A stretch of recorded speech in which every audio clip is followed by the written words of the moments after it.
众朋友，大家好，欢迎收看1月14公司第一台下晡新闻，我是陈淑君。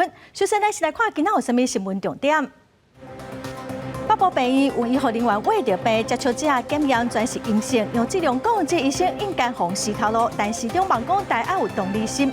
前美国亚太助理国务卿坎贝尔要做拜登政府的印太事务协调官，坎贝尔一了解台湾对台美关系有利。农委会拍算要修法，未来若属乌白放生野生动物，上济罚250万，也毋过这案互行政院退回。新闻一开始来看，中央流行疫情指挥中心宣布讲，今仔是无增加新的病例。针对于北部的病院有医护人员去喂着病，接触者的检验结果全部拢是阴性。但市长嘛讲这是不幸中的大幸。咱这回来听指挥中心指挥官陈时中上届新的说明。又增加了4名的行政人员，所以总数是468人，全部都采检完毕，检验也完成。那468人都是阴性。那另外在社区的方面，那我们总共因采人数55人，包含839那也全部都采验完毕，结果也全部都阴性。那昨天我们大概还有4位老师那然后那个陪病的还没有验出来那也现在全部都验完，那全部都阴性。咱国内出现头一例医生去喂着武汉肺炎病毒，前卫生署长用质量是批评讲，这医生无做好防疫 SOP 标准流程，家己喂着病，佮去照顾病人，四界拍走，病院应该甲这医生死头路。用质量的讲法互医界是真不满。卫生福利部部长陈时中早起伫广播的节目接受访问的时阵，就呼吁讲，大家要有同理心。部长，那你觉得你防疫食安健保3支箭目前挺得如何？不知道呢，现在这支箭射的有一点痛。一直去用点名，互外界认为做有可能参选后一届台北市长的卫福部长陈时中，互媒体问到最近防疫健保是安尼3支箭，敢经会调？头一届讲出防疫的心情，因为国内出现头一个疑似感染新冠肺炎，引起台湾人惊吓。前卫生署长杨志良讲，治病医师无落实防疫 SOP， 应该爱照旧年底较真的纽西兰技术，甲这个医师开除。针对这件代志，陈时中则是上广播节目专访的时阵表示，两项代志袂当摕来比，有淡薄含糊。纽西兰技师那里面是在机舱里面，他有症状没有戴口罩，那传染给他的其他的人。那我们这一位的医护人员是执行公务，在第一线在作战，那而染疫，这两个情形是完全不能这样没有办法相提并论提这个就有一点。我也不得不讲说，用这两个来比较，那真的是有一点离谱了那这个医师自己已经有症状了，咳嗽了，还请假了，不是8号还去照顾病人。对，我觉得疫情指挥中心应该好好去调查。陈时中呼吁大家要有同理心，嘛强调讲，治病医师伫咧符合隔离病房当中，开始有挂面大甲N95的喙案。另外，考虑到新冠肺炎的确诊者，也有104个人住院隔离当中，大部分是轻症还是无症状，所以自即马开始，若是1采阴性，2采CT达34以上，或者是连续2届CT达超过34，得当解除隔离出院。在本土的经验跟国外的一些研究。都证实，就是说 CT 值34以上，事实上是不具传播力。若是旧历过年就伫要到啊，真侪海外台湾人倒来台湾过年，可能互国内防疫旅馆的需求增加。但是中表示，1月15到28是台商倒来台湾的最高峰，所以自8月15开始会提悬检疫的规格，要求一个人1户，必要时阵增加集中检疫所的量能，目前未考虑开放防疫气泡。记者综合报道。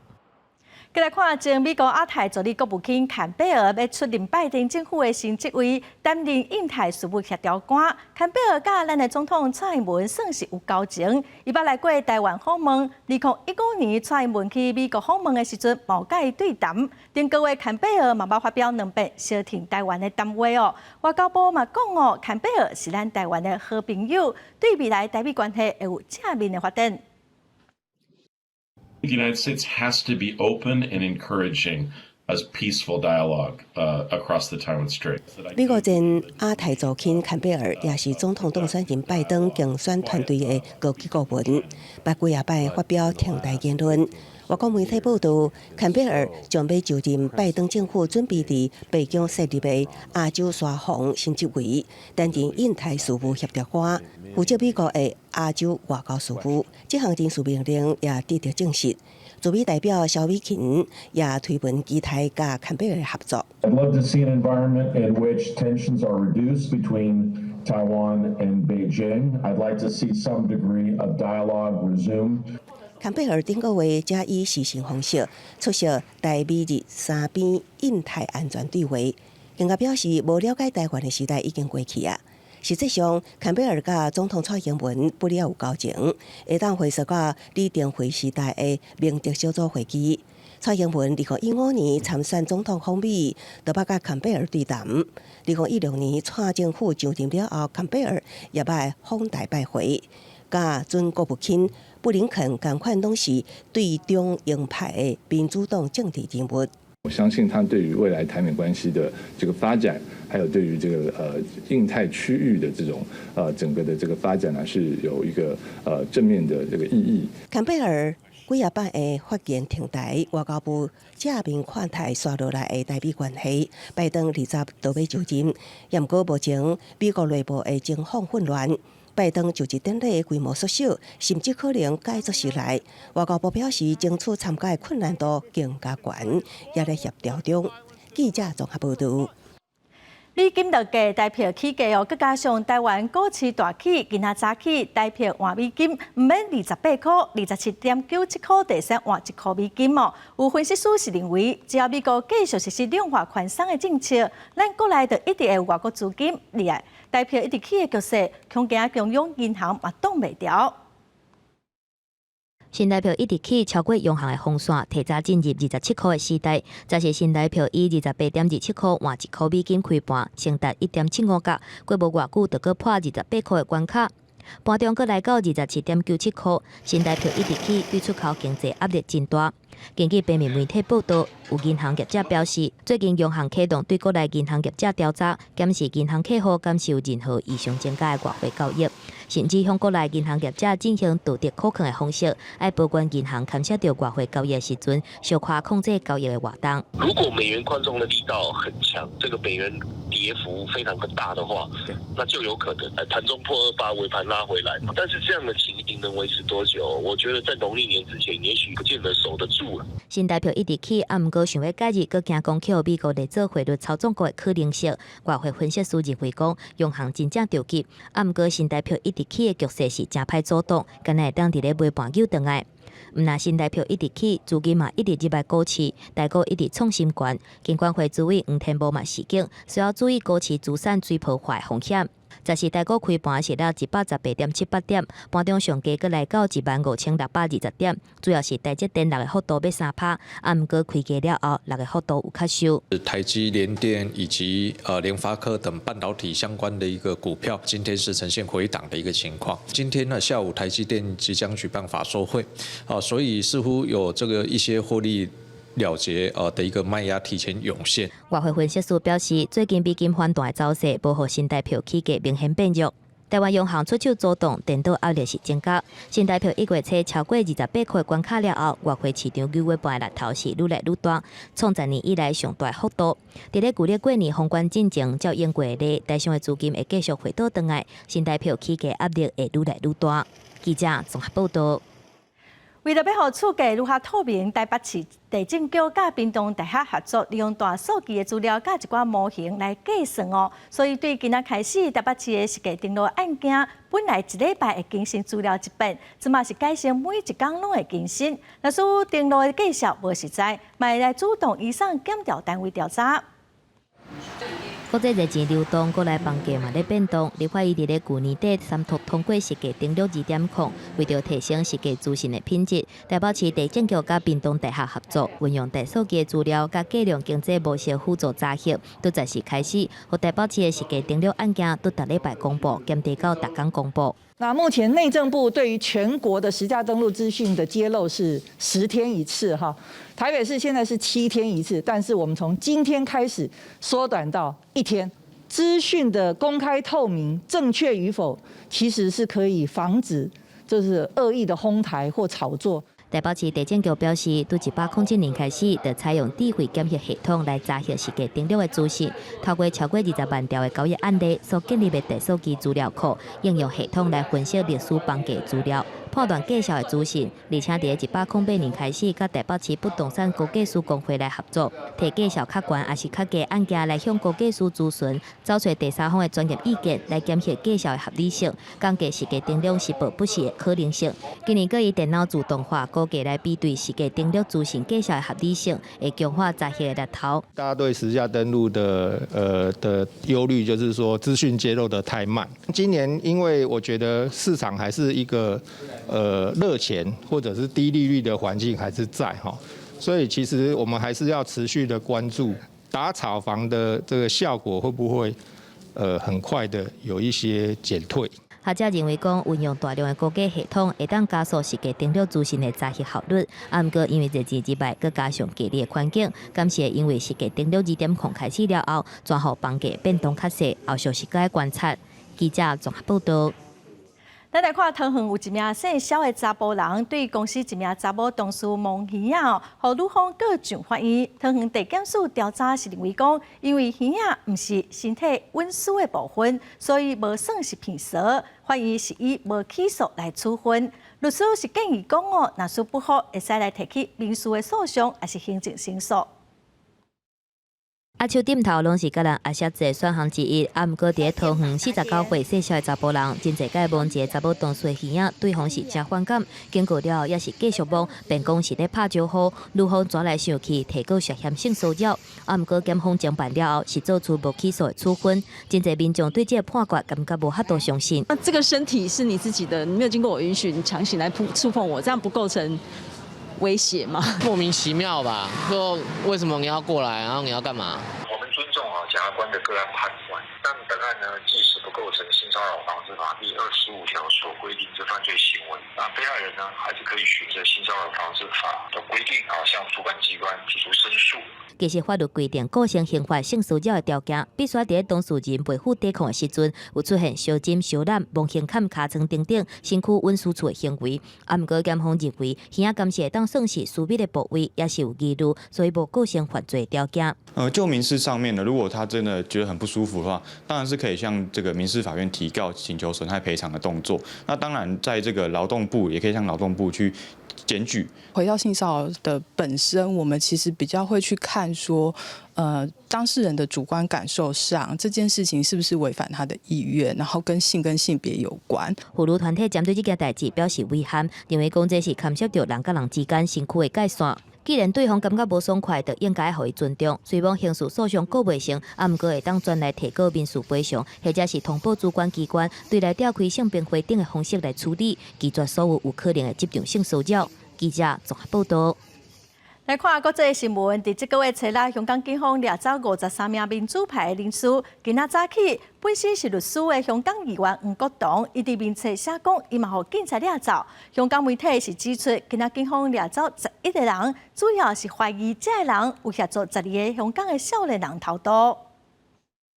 是香港区议员，嘛是人权律师的黄国栋，伫面册表消息讲，早起6点10分，国安处就来处理，甲伊带走。另外，前学联副秘书长何杰宏同款嘛伫面册表示，伊妈妈伫早起6点15分，嘛叫警察掠去，带去专员警署。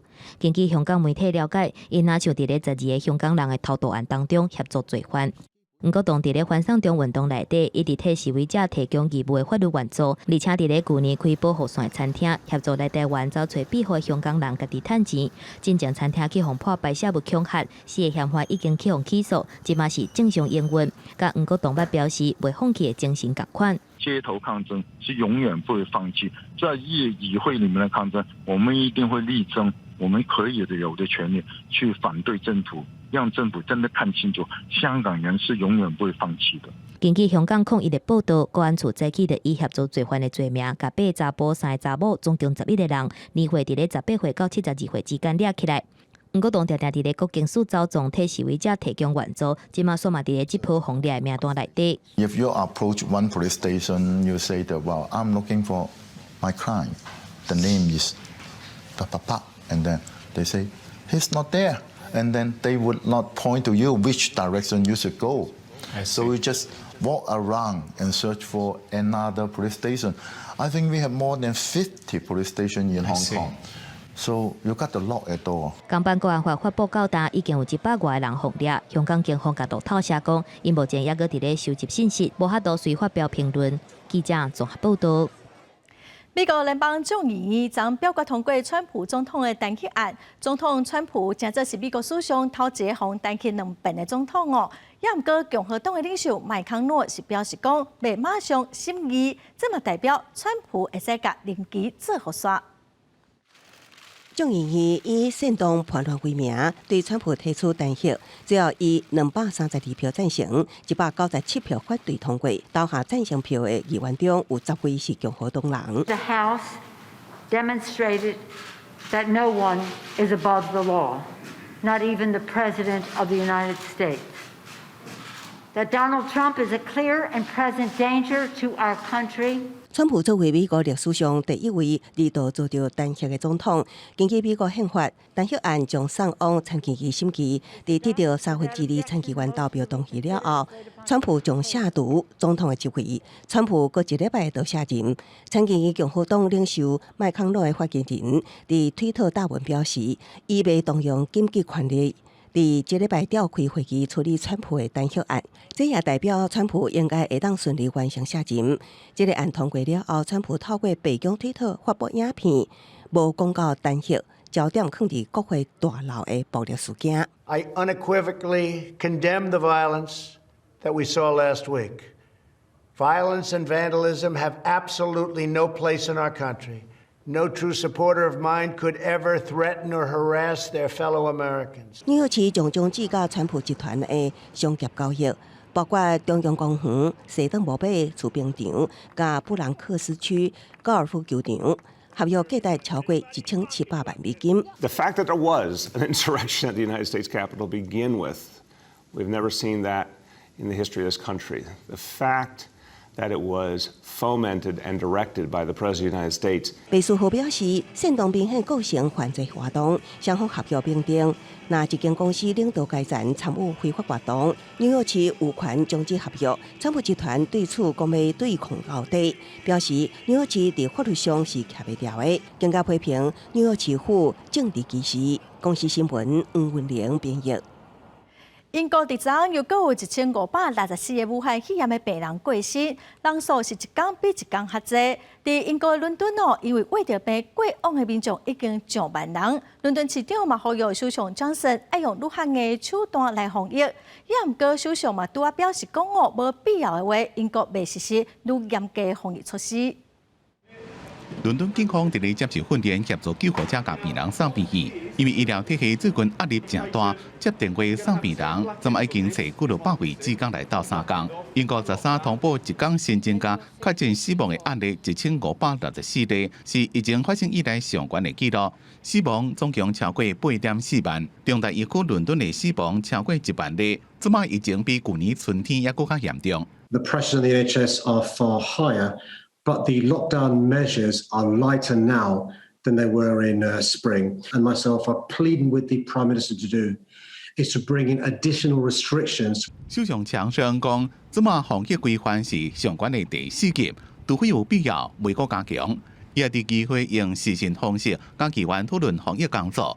其中自巴西来，也是这个月随利伫日本发现的第3种变种病毒，对疫情的影响上受到注意。So has a new travel ban been announced on flights from Brazil?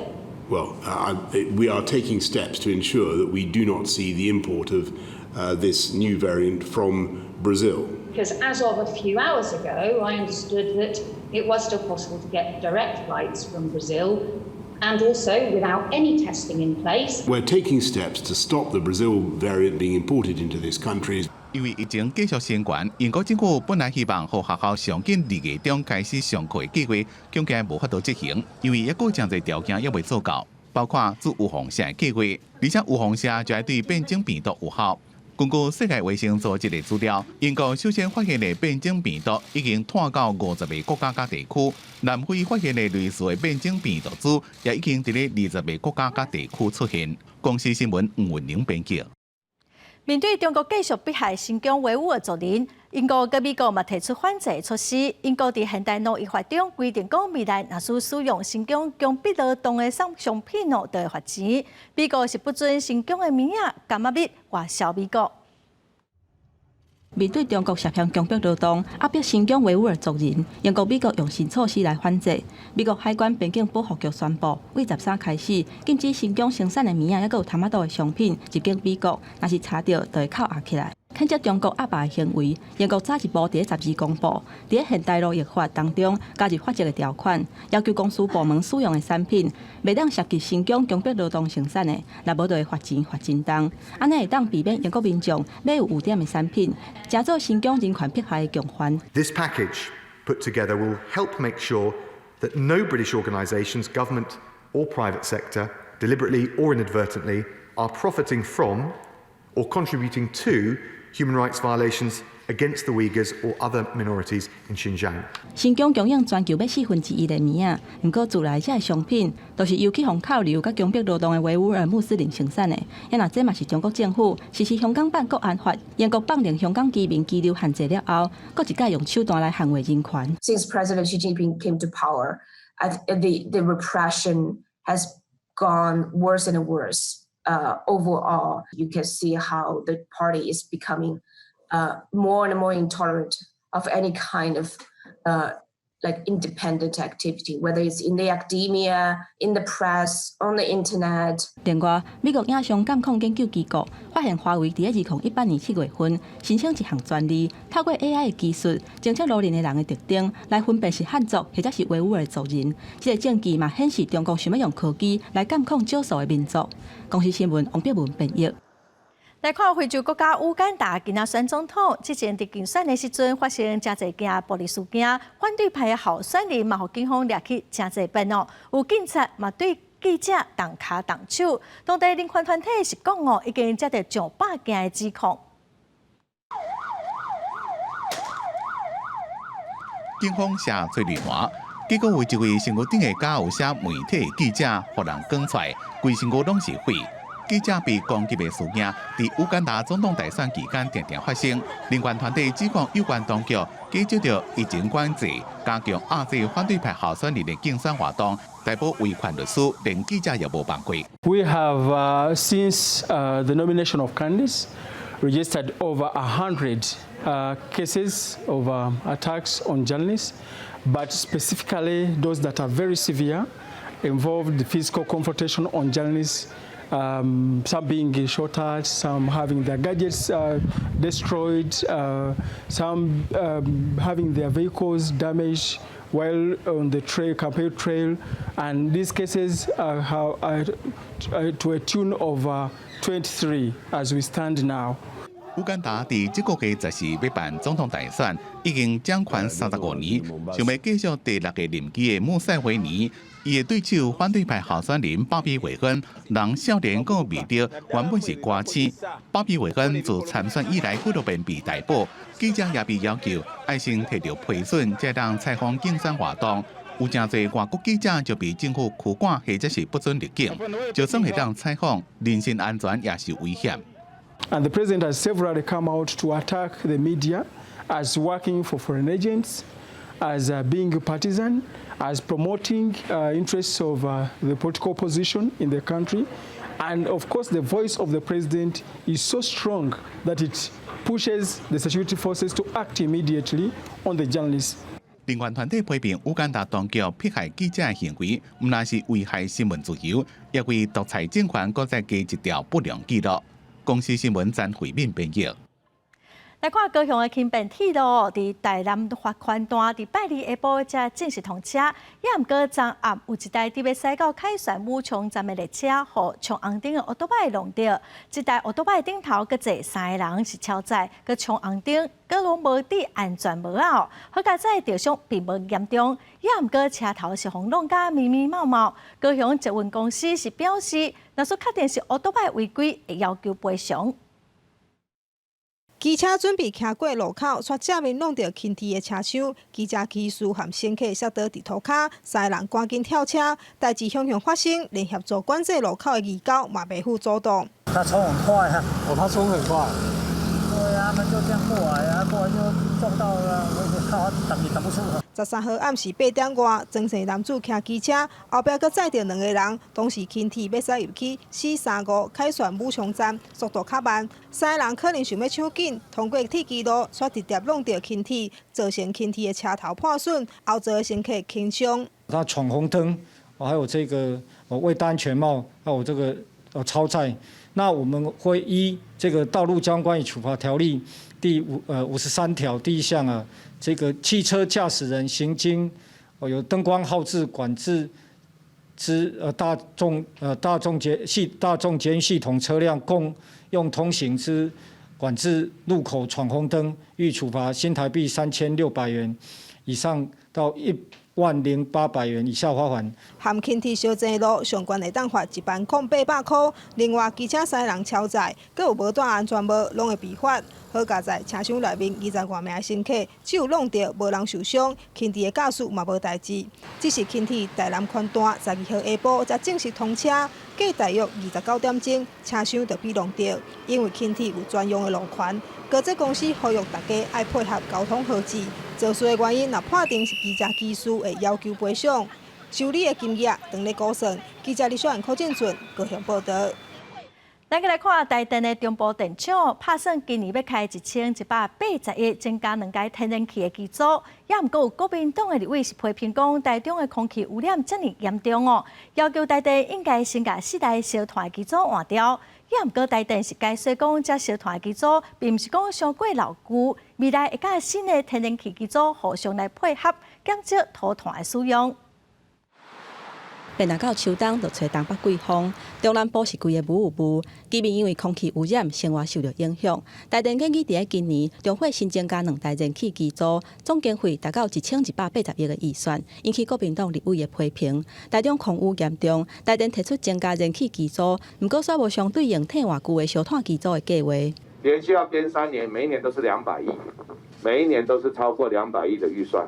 盖一部燃气的机组，要同步除掉2部老旧的燃煤台中火力发电厂的机组，这件事情台电至今没有同意。根据南海大学的调查，有81%的民众支持要求中火豆豆废止烧土炭的机组。国民党团指出，台电最近这几年小连续伫咧南口、台南、通霄甲大潭市的电厂，已经新增加9台机组，加上中火现有的10台烧土炭的机组，这个增加燃气机组的必要性，恐惊会互中火使用了更较凶。国民党立委签署提案，要求未来台电便若新增加2台燃气机组，都要同步淘汰4台烧土炭的机组。务请台电中部地区的民众，不是会当我你掏假包的，我们中部地区人的肺不是塑胶的。就是说，新的燃气机组上来之后啊，我们的燃煤的量我们会做控管了，并不是说旧的机组在啊，我们就10部机组都火力全开，不会发生这种情形。台电批会讲，中火的机组其实无真旧，其中1号到4号的机组已经新建环保工程，嘛答应讲未来配新的燃气机组的上限会经过参数来控管，嘛会降低中火整体烧土炭的限制。记者综合报道。咱来看有民众向时代力量立委陈椒华检举，讲去年的12月11号，台塑6轻漏油，也毋过台塑拢无通报环保局哦，佮违法家己甲有受到污染的土木处理掉。环境关环保局是讲哦，台塑无通报会使罚因1万到600万，家己处理废弃物上济嘛会使罚因300万。时代力量立委陈椒华提出相片指出，伊的办公室接到民众检举，指出台塑6轻卖了港北头，顶个月11号出现油槽漏油，而且一漏就是95公斤，相当4台半油罐车的油。事后台塑毋但无通报环保单位，佮家己移除受污染的土壤等等，送去分化，互怀疑是咧毁尸灭迹。草率处理要去湮灭证据的嫌疑对于一个厂商这样没有负起责任，对地方安全这样的自主管理能力是缺失的话，我们是不是应该要由中央来接手？经济部工业局表示，家己嘛是接到线报，伫事后了后隔工主动进场稽查，留下的燃油是流入去防疫体内底，并无流入去其他的水体。但知影煞无通报地方环保局、工业局成立，需要改进。我认为这个是我们可以再改进的地方。云林县环保局是伫流油事件了后的20天，才接到通知进场来稽查，嘛伫这个月13号进一步针对土壤甲地下水来采样。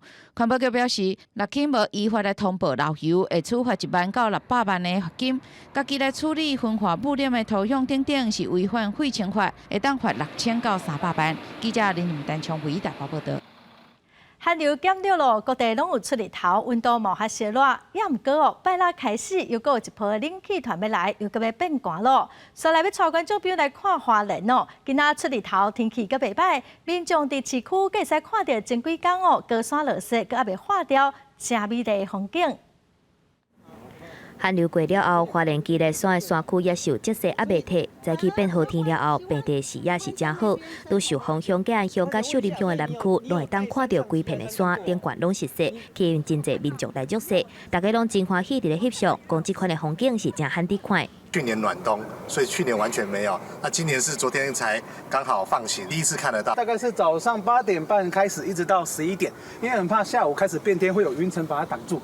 气象局指出，这是拜四透早受到辐射冷却的影响，各地温度也是增加。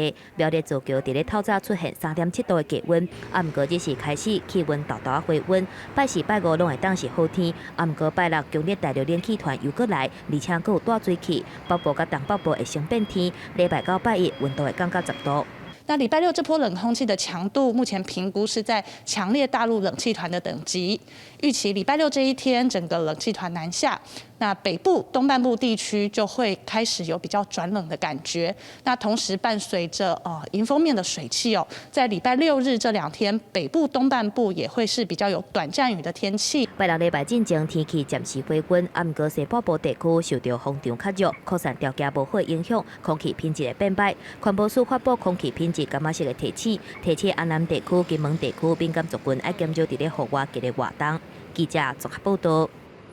嘛是花莲的消息哦，代替为了要活化土地资产，特别甲花莲县政府合作一个开发案，要甲花莲的旧火车头甲新火车头2个所在做伙来开发，今仔双方签约咯。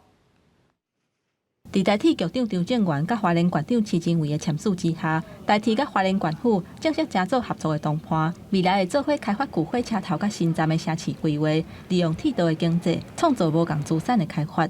我们让车站不只是交通中心，我们让它变为未来的商业中心，那它会成为经济中心，那最后它会成为民众的生活中心。代替伫咧花莲上甲去互注重的，都是旧火车头的开发，也佫有新站附近的改建。目前旧站方面，东大门夜市仔附近18公顷的土地，按算开发做观光性质的花莲星空城。也若新站有23公顷，为中山公园开始规划做花莲车站城。希望2个单位的合作，增加我们所有的商业繁荣发展，以及来到花莲成为大家一个新生活的产业链。代替强调讲，这个计划是有史以来甲地方政府合作上大的开发案，未来会带动地方产业甲生活。民众虽然真期待，不过也是有烦恼的所在。当然，我们也希望说经济繁荣啦，交通方便啦，但是有关于这个房地产方面，是不是也将跟着水涨船高啊？代替强调讲，目前计划敢若是甲花莲县府签署备忘录，若要动工，还佫需要多方面的评估。不过，花莲房地产的业者私底下表示，这个开发案绝对会影响到房市。记者综合报道。最近连续3波的寒流，一寡热热的设备拢袂甲歇叫，嫌碰时啊正热热的南部暖包电烘炉嘛拢袂甲无火。气象局南部气象中心嘛提醒哦，拜六又阁有一波的冷空气，17礼拜日温度嘛只有11度，民众爱注意。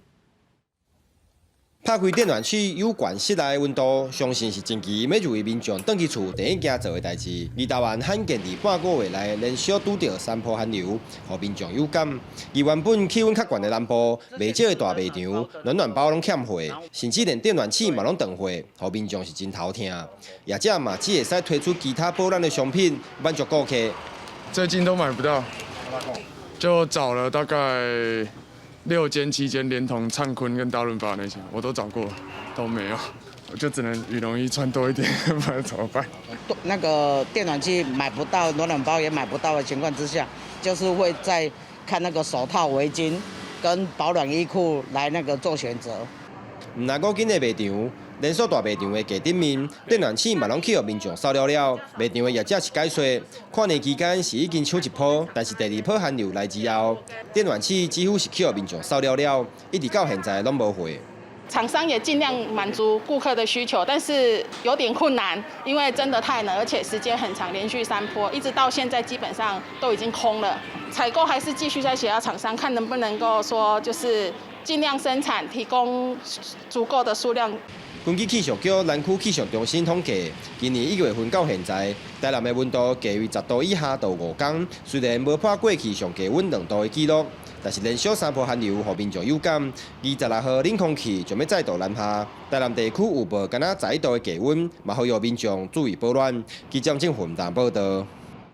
天气寒，全台湾的关火中心嘛拢欠火，所以目前是台北新地欠火状况上严重。O 型跟 AB 型的火上欠，安全的库存量敢若剩几工仔尔。过无偌久，就要过年咯。关火中心是呼吁民众关火一地救人一命。冰库的门拍开，你去看卖咧。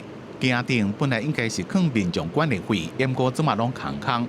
伫最近几天天气冷，国家疫情影响，各地关火中心拢传出欠火的情形。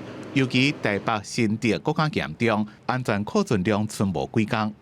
对，因为天气冷，大家也比较不想出门嘛，对，就是会有差。以前是为善不欲人知嘛，那我现在觉得应该是尽量去推广，把自己亲身经验分享给大家，能捐就尽量捐了。今天早上的整个的血液的各个血型的库存量。A 型只剩下4.7天，O 型剩下4.6天 ，AB 型剩下4.1天。如果今天在白天再出库给医院的话，这3种血型我们预估都会低于4天。关火中心讲，伫咧过年平均拢爱传10天的安全库存量，不过看今年关火的状况，要达到目标有困难。春节前的用血，我们希望把这个血液的安全库存量从7天拉到10天，从至少要拉到7天以上，这样子在我们的整个的一个春节前甚至春节后的一个血液的供应给这些医院使用，才不会有短缺的一个状况。根据上新的公告，台北加新竹地区目前上欠的火是 A 型、O 型加 AB 型。关火中心希望大家赶紧来关火，解决这边欠火的危机。记者综合报道。有游客昨日台北市立动物园看到2只树蛇，倒伫身躯边慢慢啊蛇，民众是拢感觉真稀奇哦，因为毋捌遮尔近看到这种全世界动作上慢的树蛇。保育员是讲哦，应该是天气上过冷咯，树蛇嘛想要晒日头才会爬出来。伫个岩壁顶悬，豆豆伫个水管遐伫个爬来爬去，你若看到是拢讲足古锥的。跟电视上的一模一样，很慢。应该动物园都没看到啊，这一次好像看到了。不过，这只伫个台北市立动物园大理馆待2年的2只树蛇叶红，原本惯是伫个岩壁顶悬活动，13下晡常常爬去游客咧行的巷路，甲游客近距离来接触，游客嘛拢举手机啊伫个翕相。政治来了，他就会去探索比较靠近游客的范围。那这个时候，游客就是变得非常幸运的一群，因为可以近距离观察到叶黄在附近活泼的一个样貌。2只树蛇生活伫个中南美洲的热带雨林区，是夜行动物，而是差不多拢倒头吊伫个休困，一天会当困15点钟至18点钟，动作是真混沌。不过只要甲手伸互长长，免耍叮当，就会当摕到2公尺以内的物件。因为安尼，符合做地球顶悬动作上介慢的动物。园方表示，最近天气较寒，这2天只是较袂遐尔冷，推测树蛇是想要晒日，才会耍去通行的巷路。昨天下午其实是因为连续的寒流，让我们的热带地区来的树榻，其实它应该有蛮长的时间就闷在自己居住的小小的巢箱里面。那巢箱里面我们会提供比较保暖的设施，好不容易昨天终于有阳光，所以阳光照得暖暖了，它其实就会探索整个环境。后来是保育员到位，才引导树蛇转去。游客嘛讲耍笑讲是树蛇离家出走。园方提醒民众，树树的鸟是真赖，游客也是爱保持距离，避免去干扰到树树来受伤。记者综合报道。人会惊寒，动物嘛会惊寒。台北市伫去年就针对宠物照顾原则发布规定哦，只要温度无到10度，也是热人超过35度，主人嘛爱甲宠物照顾好十全。若是互人检举，主人卖互罚钱。天气拄回温，着民众带狗仔出来散步，佮特别甲因来穿衫，着惊宝贝寒着。散步会让他们加衣服嘛？吼，那如果在家里呢？开暖气啊。就让他们就一起吹嘛，吼。对，然后夏天开冷气，所以电费很可怕。咱人惊寒惊热，宠物嘛同款。为着要让主人拢有这个观念，台北市动保处去年2月发布饲狗仔、猫仔的基本照顾原则。若拄到温度10度以下，主人就要让宠物有所在通避寒，若无会罚2000块。台北市会制定这个动物饲养基本照顾规则，事实上是参考美国，它有一个动物福利准则，也是弥补动保法这一块在所谓的适当温度并没有办法明确定义的情况下，给予一个温度的规范。动保处表示，最近常常寒流，主人会使替猫仔、狗仔穿棉被、毯仔、烘炉等等，嘛提醒一寡甲宠物饲伫门口的主人，就要特别注意，只要有人通报，相关人员就会替盗接仔去现场看，假使若违规，就会裁罚。市府最近已经接到3件互人检举的案件，不过若带去公园散步的，要特别去处理。记者陈雅文、李秀凯台北报道。过来有一寡民众会买一寡野生动物，再去掠去放生哦。台湾每一年是放生超过2亿只的动物，嘛造成生态问题。农委会拍什么来修正野生动物保育法？若是无经过主管统治机关的同意，就乌白放生，上济会使罚250万。包括外来种入侵如何的防止根除那么危害本土种的这个一些本土或者危害野生动物保育的很多的放生的活动这个部分以及相关的捕兽夹怎么样全面性的禁止遏制那等等的这些问题再做相关的盘整，那修正补充修正这个法案再送院会再提到立法院。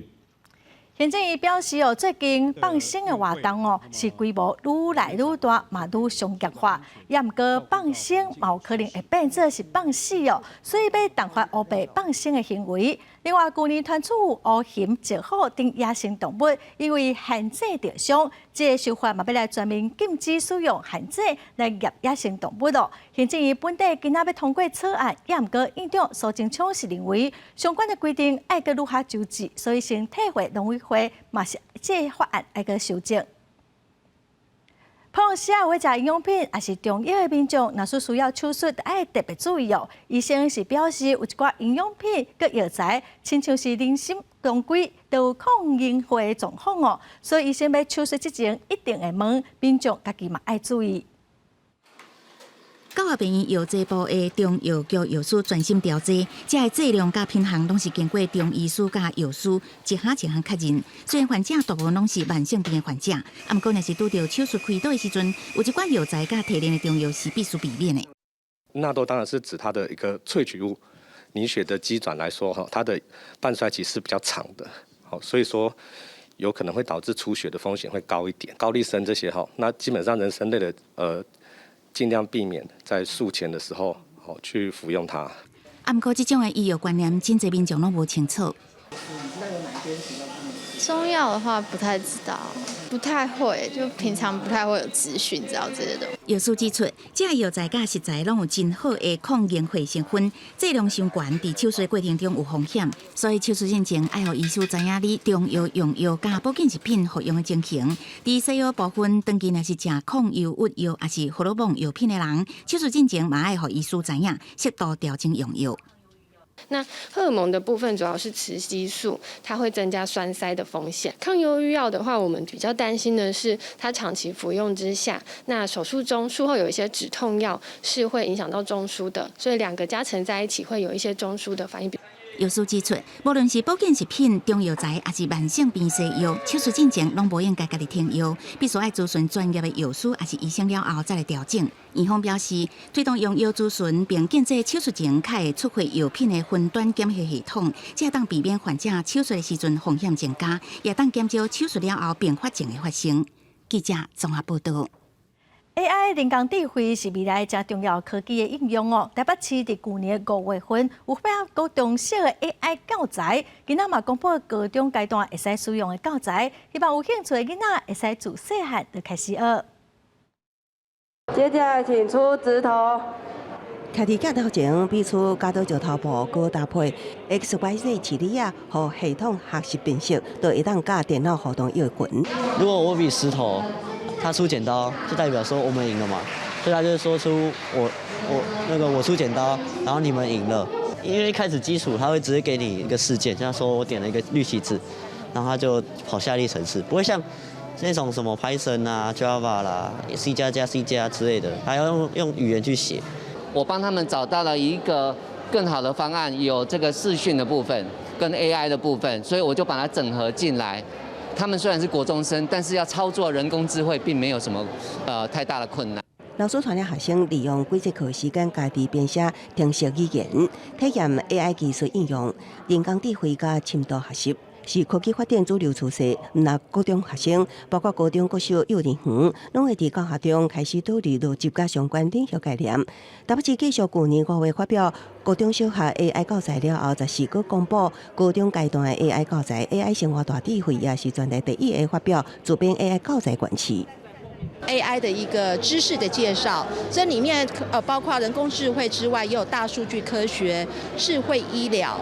好，跟无人车驾驶的部分，那其实这里面就谈到了影像的辨识跟深度学习的这个概念 ，AI 跟法律决策的这一个关系，还有怎么样去做一个有道德的一个决定。为技术应用，学生的生涯规划甲科技法律等方向进行，来建立学生的 AI 认知，会当放伫部定，也是加增加跨等课程进行学习，也是互学生自修。希望 AI 教育会当稳定打基础，培养学生的软实力。记者综合报道。来看屏东县政府这几档哦，是真用心的推设员工，嘛培养了真侪地方的导览员，对古迹修复嘛真注重，尤其是针对地方客家庄的特色，是真认真的经营哦。那么做伙来了解。屏东县嘉东乡这几年来，在县政府的辅导之下，专心培养在地文史导览员，连结在庄丰富的古迹聚落，包括萧家祖厝、杨家上楼，阁有几条蔷薇边写满客家诗的诗人报道。目标打造我的博物馆，和台湾的客庄观光品质更加提升。我们希望它并不是一个文字馆。那因为我们知道最近萧屋，在萧家还有我们的嘉东整个包括文史，还有我们的文化观光导览员，这部分都成熟了。不管是软硬体，它首都我们的嘉东是非常重要的一个里程碑。嘉东乡的古迹分布集中，古厝顶啊洋楼气派。关有期待，这个古迹聚落，毋但是会当看水七河，嘛希望吸引在地青年、客家品牌加入经营，利用在地空间，和古迹有再度活起来机会。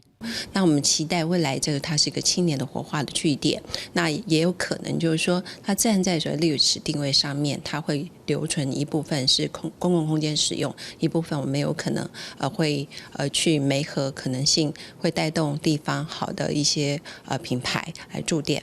利用历史空间打造做社区文化中心，现时的台湾已经有愈来愈多所在赞成这种概念。屏东县嘉东乡有澎湃历史网脉，资本就推动社区我的博物馆的好基础，透过官方民间合作的力量，嘛希望会当让地方的文化更加发挥。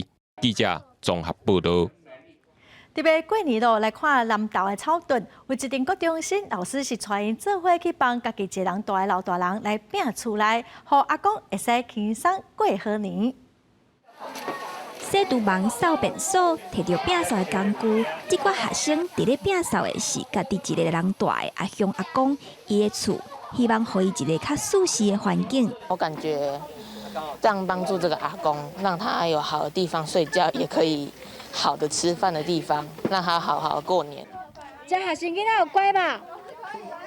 学生也足乖哦，我唔免理，佮有礼貌遐。八瓦年啊，华山基金会特别甲学校合作，互学生会当透过行动来关怀弱势。华山基金会表示，阿兄阿公听无啥有，平常时一个人大，年纪又够大，无气来大摒扫，加在有遮的学生来帮站。要帮助别人很重要，所以我希望从国一开始就带着他们一起做这些事情。然后像我自己家里也有阿公阿嬷，我希望他们从小就是从外面关心这些比较需要关心的老人，然后回家也可以关心自己的阿公阿嬷。带队老师希望学生透过服务来帮助别人。华山基金会嘛伫咧募集年菜，希望弱势家庭甲一个人大的长辈也会当享受过年的气氛。记者综合报道。这个月初九，教育部通过未来高中1年级、2年级本土语爱改做必修课。国民党智库早起开记者会，质疑讲国家语言的种类这么多哦，课程是要安怎安排？有退休的高中老师是认为，即马本土语言爱必修，空白课纲强调的春秋性都无咯。教育部会使讲是互文化部制定的国家语言法霸凌。中小学爱将国家语言列作部定课程，各界持续伫讨论。国民党智库认为，国家语言发展法所讲的国家语言，所指的是台湾本来族群使用的自然语言，也甲台湾手语，根本都是包山包海，恐惊会真乱。本来在国小师资就已经不够了，这个法真的是包山包海啊！我们实在是很担心啊。前拜鲁国文老师、中华语文促进协会秘书长段心怡认为，108课纲的本土语，敢若小学列作必修，配合着语法法，各中高中拢爱上，所以安尼做一定会影响到变动调整的学习课程，批评教育部和文化部霸凌。它要有6个学分的本土语文，6个学分的本土语文是不是吃掉了所有的弹性课程？文化部它真的是霸凌的教育部，而教育部毫不反抗，只是想办法配合所谓的国家语言法政策。国民党智库提出质疑，针对族群必修，原住民教师联盟对考审大会决议感觉真遗憾。本土语伫高中1、2年级是部定必修，高中3年改做选修。部长潘文勇强调，修订课纲拢有要求相关部会提出意见，符合着立法的原意。课程大会非常严谨的讨论，也提出目前来比较合理性的这个课程的规划。部分团体真侪边烦恼师资不足，教育部表示，持续甲文化部、原民会、甲客委会合作，并清点甲规划各语言别的配套，满足学生囡仔伫学习国家语言的需求。记者综合报道。昨晚原住民教育人民将对本土语言只有伫国中1年级、2年级是必修，9年级个改做选修哦。各原住民的语言开课种种的问题开记者会，伊嘛呼吁蔡政府爱遵守国家语言发展法的精神，来注重原住民族的语言教育。针对教育部订定本土语言，伫咧国小、国中1年、2年列做必修，国3改做选修。伫咧高中是爱伫咧3年内完成2学分，拍算伫咧111学年实施。原教明伫咧13召开记者会表示遗憾，高向总统蔡英文发声，爱真正落实对保护原住民族语言的约束。我必须要在这里强烈的呼吁，我们的蔡英文政府，既然你已经宣示，还给原住民我们的这个语言，你就应该在每个阶段、每一个年级的时候，就应该要给我们充足的授课的权利。原住民族语言是国家语言，客家语言是国家语言，闽南语是国家语言，所以都是固定课程。教育部在这样的一个做法，根本就是违反国家语言发展法第9条。其实原住民族教育法自本就针对所有原住民学生提供聘请族语老师和开课的保障。不过，原教明表示，若落实的状况无理想，因也批评政府的原住民师资培育条文根本是空壳条文。政府不要给一个空壳的条文，明明有学生有需求，但是因为编制不能弹性的挪用，而造成师资无法进入现场。空白的课纲都还是要变换，应该是可能性足低，无可能。所以咱就希望讲后一摆个修课纲的阵，咱较个并提出来去讨论这个问题，看咱国中三档拢收无安尼。本土语言的保存无分族群大细汉，袁教明表示，未来会结合客语和闽南语等等的本土语文团体倡议无语政策，望立法院新会期针对国家语言发展法进行修法，也订定关注民族的学校法，保护文化的底底。记者民警刘思台北报道。下晡半的天气，咱来看各地详细的资料。北部地区上低16度，上悬24度；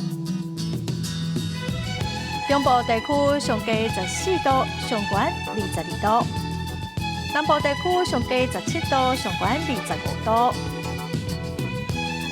东部地区上低16度，上悬22度；